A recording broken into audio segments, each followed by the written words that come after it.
We have an ancient and enormous discovery to share with you right from the heart of it all, from the old city of Jerusalem. Here's a quick clip from the Israel Antiquities Authority. We are located right next to the Tower of David and Jaffa Gate. The staff of the Tower of David Museum wanted to develop and expand the museum, and of course the Israel Antiquities Authority got involved. Then, immediately after removing the fill and layers that had accumulated here over hundreds and thousands of years, we began to touch the archaeology of Jerusalem and to ask, what was here? This was the personal palace of King Herod, and within this Herodian structural system, a true wonder is buried. We find the wall of Jerusalem from the Hasmonean period. Its width is over 5 meters, truly one of the most massive, formidable walls Jerusalem has ever known. Israeli tour guide Yoav Rotem joins us now. So Yoav, what is this massive structure? Shalom, Raj. So basically it's a wall. It's a city wall. The length of the wall, the little piece they found is actually very big. It's about 40 meters, 120 feet. The width of it is about 15 feet, and they estimate the height of the wall for 30 feet, which is something significant.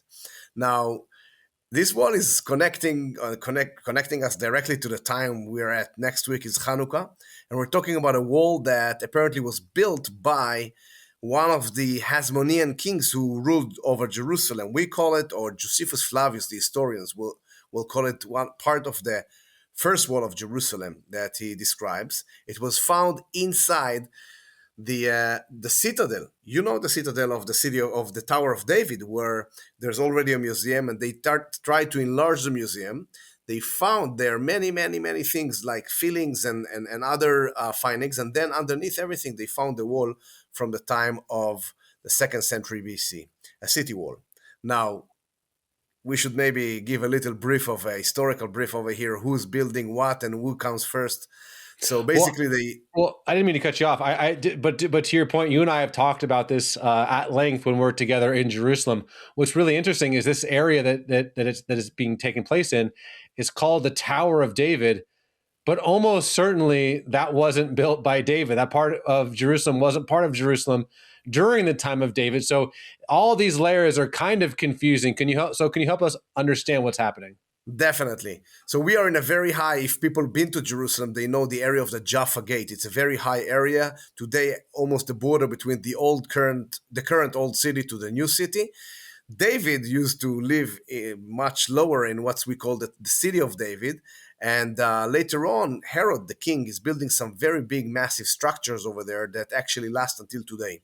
When Christian pilgrims comes over there, they getting confused and they see big structures. That's what we think. We assume what happened around 1500 years ago. They start to call it the Tower of David, thinking this was the area of the palace. So if this is the palace, do we also have the tomb of David? And since then, this whole area becomes more connected with more of the ancient names of Jerusalem. Zion, the Zion Gate and Mount Zion, and also the Tower of David. There's a big tower that is going to Herod's time. But I think what we need to focus is what we would call the Second Temple time. The Jews coming back from Babylon around 515 BC and building the Second Temple. And if we will jump forward, we'll go back to the time of Hanukkah, the Jewish holiday, and the time that the Jews are going on the first uprising against the Romans, the first revolt, led by Judah the Maccabee, or his father starts it, Mattathias, around 167 BC. And basically, after 3 years of an uprising, they free big parts of Jerusalem, including the temple, rededicating Jerusalem. And then the brothers of Judah the Maccabee and his cousins becoming kings of Jerusalem. And they are doing, first of all, enlarging Judah and making it a stronger local kingdom. Together with that, they basically build the walls of Jerusalem. And here we come to the story of what they found, which is a little piece of history, a known history, seems like that. So after Hanukkah, after Antiochus IV, which is the one mentioned in Hanukkah, we've had several kings, Hasmonean kings, Maccabean kings, and we get to John Hyrcanus around the 130s BC. And there's a strong king that comes from Assyria, or from Syria, basically, a Seleucid king, Antiochus VII. And Sodates, that's his name. And he is putting a siege over Jerusalem, which was protected by the walls that the Maccabean kings built before. But this king is giving a little condition to take off the siege. He tells John Hyrcanus, maybe you will just knock down the wall. This is what's so interesting, what they found in the wall that they found. It seems like it was taken down by someone, not by a destruction.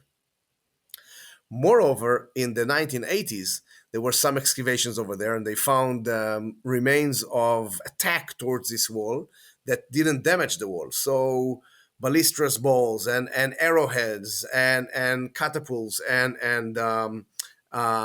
slingshot, the little stones that were trying to shoot, and probably it was not as significant. Only by agreement they managed to move the Hasmonean king John Hyrcanus to demolish and destroy this wall. There's another thought by the archaeologists. They bring it actually from the Israel Antiquity Authority, that Herod the king that come to power after the dynasty of the Maccabees, he's trying to tell them, okay, no more dynasty of Hasmoneans, and he's destroying the wall. So we have a archaeological debate over here, who's actually destroying this massive wall of Jerusalem. And it is massive, and people will be able to see it soon when they enter the Tower of David Museum. They say they will build kind of a glass floor, and you'll be able to see the remains of the wall, which is amazing.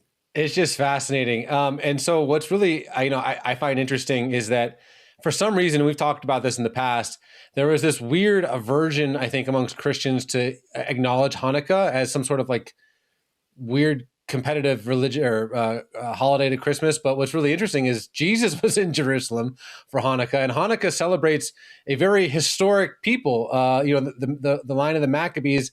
And so was this wall pretty much right around the time of what was Hanukkah? Right after. It's actually a result of Hanukkah. The freedom that this Jewish dynasty gets, they're becoming very powerful, and they get to build the wall of Jerusalem, strengthening, actually enlarging the Temple Mount, before the big project that Herod is doing. Yeah, and definitely, as you said, Hanukkah is this crazy holiday of light, and we all like it and expecting it to come soon. Well, let me ask you this. Sometimes people look at these things that maybe don't understand the full depth and breadth of how incredible finds like this are. They see a wall. What do you think the message is, right? When you go to the city of David, you see walls built by Solomon, by David, by Hezekiah. You go over here, you see walls built by the Maccabees, around the time of Hanukkah. Then you go and you see, Roman walls that were built, during the time of Herod and Jesus. And so it's just this layer upon layer upon layer of Jewish history. What do you think if there is, and if there isn't, that's cool. Maybe in closing, Yoav, what's the message of this archaeological discovery?